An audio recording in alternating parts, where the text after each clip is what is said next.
تماشاوان هجا لسر بویرا روژاوی یل روژاوای کردستان ری گرتن لپیش خوپیشاندان انجمن اجتماعی کرد لباجاروک چلاغا نافس الاسماعیل اندام دسته شورمند یا پارتی دموکراتی کردستان سوریا لاستودیو میوان میا ما مستعد ما دباش به و تبخیر به دم واجباش یا طبعا ما مستعد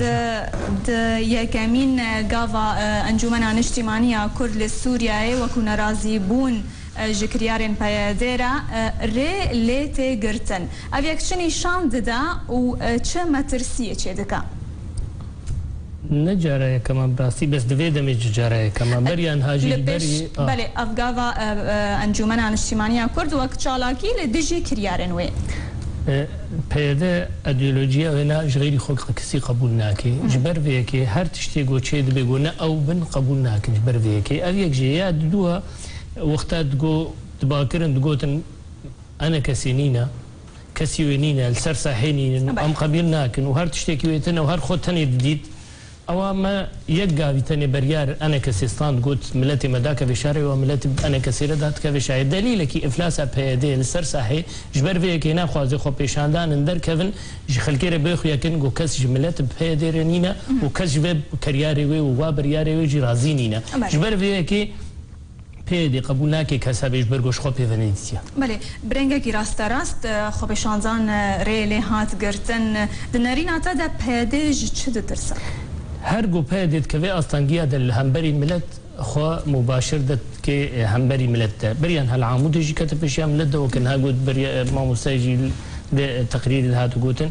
العمودي شش كس كشتنا وأوان هاجي مستعدن هر تشتي بكن جبرجو بريار نوكويا جبرجو ده تخويا ينكرنو ملت نبي فجريدايا أو جبر كارن هاتنا كرن أو كاريجو بيد إيرود كي ناكفير برجونديا ملتي مدملتي ما خو بيشاندنا ده درد كذا إنه أفنش مصلحة من قبولناكم جبرجو قبولناكي تخويا كرنو بيد نوم مسلوي العسر عردي بيد تمثيل ريجيمتكي بيد سلطات امر واقع خل سر خلكي فرد كريا بيد نب انتخابي هاتيه بيد نب بقواتك يزور هاتيه بقواتات دجمن هاتيه بقواتات ريجيمي هاتيه جو سر سري خلكي باشياء خو فرد بكي اما وك انا كسي ام بيجن ام او مرحله درباتي مرحله كي جلكي زوره مرحله كي نباشا دوي كرتي دي يكبن دوي كرد دسي خبدن هفدو كهربن ويمكن هكر بيدي خو بيني كرد جبر اوج خنا بيني كرد خود بيني هزك ديمقراطيك خنا بيني كرد اد بينم بيدي نا خوازي جو هزا كردي دويدا خودي بريار به نا خوازي جو ملتي كرد خودي بريار خو جبر فيك انا بيدي وكاري خراب كي دي بيدي دبيجا هبونا مال ودرج بو باراستنا اولهيه وجبو روبروبون ندنا برا هردو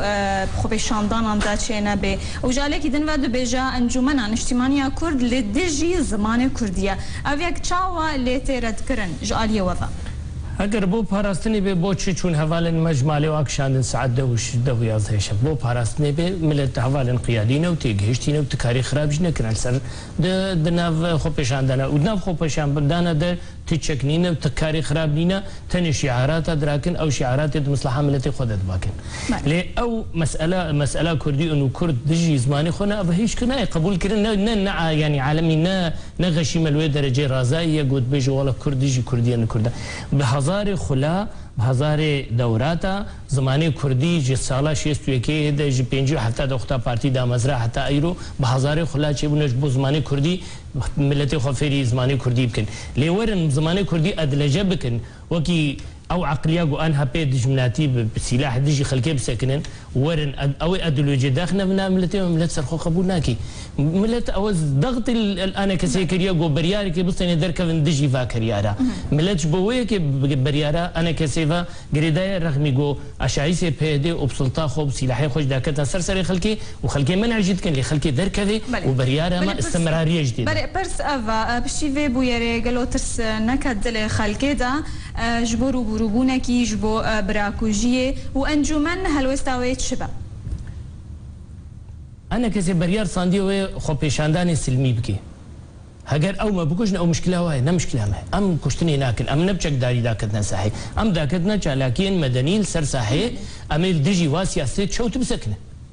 بريارة أنا كسيا شك بريارة نجمس برجوندية ملتي مدى بي أميل دجي بسكن ومبشالكين مدني بكن هاجر أو وكي قول شو ده شو مشابه إرهاب جيل سر هوالي ما شكرن إنه أميل توابك شيء أشعيسا ومي أبنو دبيت جو أبنو بقرن جاردي ليه أد بيجم وك بارتي وك أنا كسي إما أد بيجم أم آمدنا هم چندیش ما بگرن برای بگرن و چندیش ما بکشن چمکی ایرو مطلوبه ام وک پارتی وکی انا کسی ام داك من خو پیشاندانه تشتید گو سر ملتی متینا فرض کرم زوری ام نما قبول بکن مرحله هاتي ام نما قبول بکن بري دنارينا تتا اف و جهه انا كسي انجي انو نراتي انا كسي لروجافاي كردستان كم بكايان اف هلوستاوي بهز دكا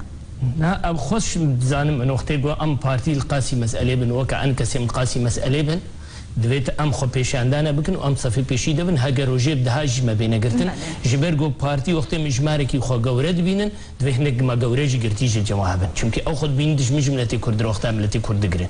وقت ته دبیجن جما به دوی کسر صحینه به حتی طبیعی ابد دوی و نجم برجون دی عملتی ما دبیش جبر وی کی دوی ام تضحیه بری هر کسی دینن ام وتضحيه بكن جو ام اي قرتيبن ام اي كشتيبن ام اي البيشا ملتي خبن جبو بهوريا ملتي مجي زانبن انه وقتها في مرحلات شويه جو ما صبري دكشاند وما ما بردواني ما تقول جبو ام دجاتي كرد نبي ما قبريار نضستاندن لاول مرحله قوتي مرحلات اواكرنا سوريا دويت بارتي وانا كسيب خورتي از بجم پارتیش برگو پارتیس هیزه که سرکیتی داشت برویه که بجم ویب خورتی لبر و تشتی چوت بسکنن جبرگو پارتی مشارک به د اواکرنا سوریا دا و انا کسی مشارک به جبرگو بشکج اپوزیسیون سوریه دویت وکی تمثيل أخوي حقيقية من تيجي بدي أخويا كرن. بله. وكو ديار كري صدام أخو بشاندانه جبور بعضن پیاده لی اسلوگان انتهاتن گوتن جبو در باسپونا پشمرگا جبو ریوا کرن جبو در باسپونا پشمرگا تن جبور بعضان ون درکتنا یان جبو چی؟ یک جبو أدلجا زمان حجتا مباشرة يعني سبب مباشرة لسبب إندي جلك أخطاء نقول تراكمي تشيبونج أخطاء بيدي وهزاوي عسكري ملت قانع أنا قناعتك الجملتي ما تشيبويا إنه أف نهزا باراستنيا أف هزا كسرهلات شيء سردستي ملتي ما تشيبويا بزوري ظلم الملتي ما تكي دا خوازة هزا حقيقي تكن در باسبوني هندرو سوريا بياغو بيشمرغا جبرغو بيشمرغا إيرو تدبيني سروك أمريكا تجم كاك مسعود بارزاني جم سروك بارزاني تد بجت أم قالك ممنون جوا وندبر دنيا دكارة شركيت كن دولتات أوروبا تنفيد بيجن بيدي قبولناكي جو بيشمرقة هزكي سركي بالدنيا سعيد. موستا ديارة بيدي قبولناكي بيشمرقة در باس ببن لي دخوازي ود خبيشاندان عند جبلي جوهرتنا ربازا ويتشبن يعني شنا داخوازي ما جو أفضل ما قلت بيدي الملتي متكي وزل من سرواراكي أب أديلجا جو شيء كريت زماني كردي ديا قلت بيجي يك حزبي ويك رنج ويك آلو ديكتاتوريتي كي دي كردي بديلا ديكتاتوريتي عربي ويقدر يصير ملتي ما أم يقبل لكن أبيك دو أم بيشمرقة ما أفكر نبو من الكردستان العراق ما بيشمرقة أفكر بو درباسي كردستان روج أوابن أو هزوي شيء ملتي ما ببارز بيدي بخازي نخازي ملتو يدخازي جبر ويك أمد بينن داخوازي ملت داخوازي منا. بله هگر پیاده رباز گوهرتن اونه بردوام بنتخاب شانتان انتا؟ أمد بجن پیاده هگر وکه هیزه کی هفبش کردی خوب بینه دوید پیشی هفبش یب کردار کی. هگر خونه بینه کرد به هیزه که خود هد بینه هیزه دموکراتی أو هیزه دموکراتی وقتی خونه بینه کرد دوید أمجوی نبینن کرد أو تمثيلها مناكي إذا تمثيلها ملتي مجناكي دو تشتي قلقي مطلوش پیاده مطلوبن يكجي الخوفاجري جو كردا يعني نكردا. بله. هاجر حيزك ديمقراطية نكردا أمشي وين بين الكرد. هاجر خد بين كرد دويت مالا كردي أضاب به بالذهب هردو هذا شيء كردي ده أنا كسي وتفدم يدشي. بس وقتي أو خنا بين الكرد مطلوبة جو أنا كسي جي موقف تحديد بجيش بيدي إنه تنا كردي شيء أوروبي ده. وقتي تخبي بين الكرد سرچه وقتي أو خنا بين دوي أمشي وين بين. بله ما مستا وق انجومن وقت تماون بري خو بدن خلكي وني تجوار بيجنا في خلكين كو در كفن صبا جويل در كبريارا در كفن وني تش بيجنوا ام بيجن برجونديو امنا اما ايونا ام مختادات كفن بيشام لا تاخذ يعني ام روبروني هيا ترسا كشتني هيا ما نراش دي سلاح حتى دست روبروني شي ام دست فالا شنو ام سفيله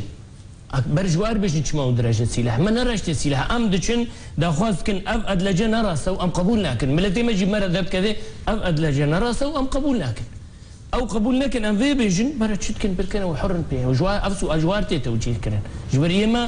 سفيل دچن شعارات وسلوكان